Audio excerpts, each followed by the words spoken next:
Homélie du Père Gilbert Adam, sur l'Évangile selon saint Matthieu, chapitre 25, versets 1 à 13. Alors, le royaume des cieux sera comparable à 10 jeunes filles invitées à des noces, qui prirent leurs lampes pour sortir à la rencontre de l'époux. 5 d'entre elles étaient insouciantes, et 5 étaient prévoyantes. Les insouciantes avaient pris leurs lampes sans emporter d'huile, tandis que les prévoyantes avaient pris, avec leurs lampes, des flacons d'huile. Comme l'époux tardait, elles s'assoupirent toutes et s'endormirent. Au milieu de la nuit, il y eut un cri. « Voici l'époux, sortez à sa rencontre !» La passion de Jésus ne cesse d'approcher, et elle s'impose à ses disciples. Il faut recentrer la relation sur l'essentiel, sur l'intime, à la suite de Jésus, qui bientôt ne sera plus là.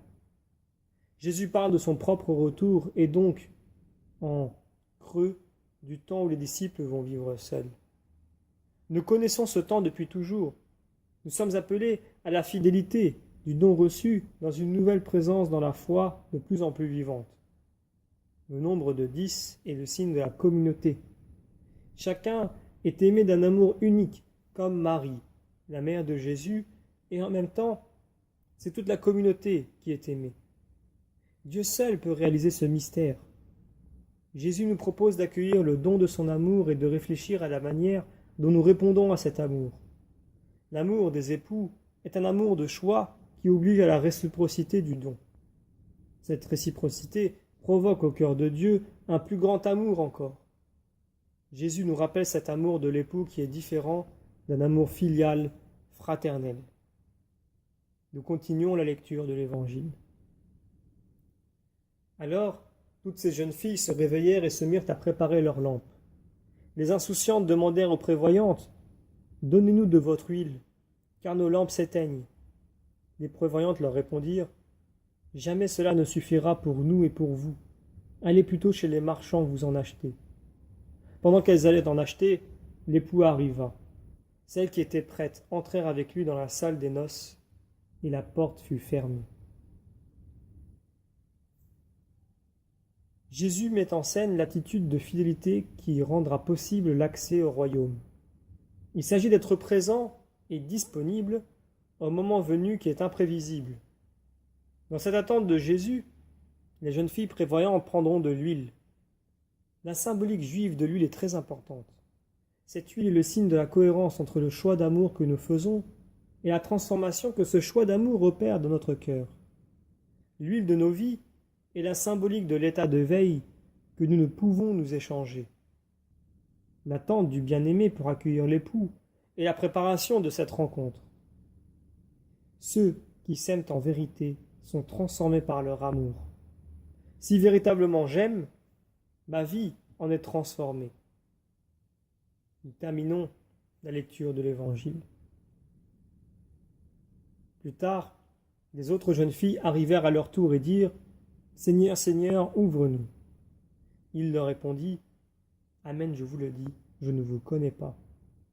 Veillez donc, car vous ne savez ni le jour ni l'heure. »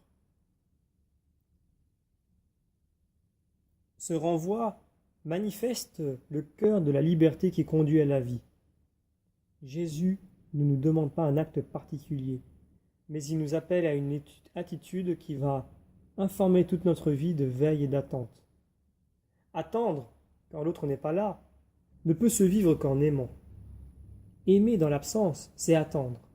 C'est accepter le travail de ce manque, de savoir que là, mystérieusement, l'amour est présent sous cette forme que cette absence lui donne.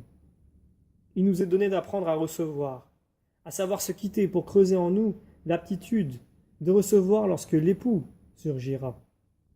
Ce temps vide où l'autre va travailler mystérieusement en moi, va devenir rempli et me donne de me quitter pour m'ouvrir plus profondément encore à sa présence. Là est le secret du temps où nous sommes. Laissez l'amour pousser en nous. Chacun de nous est heureux d'être là pour l'accueil de Jésus qui vient.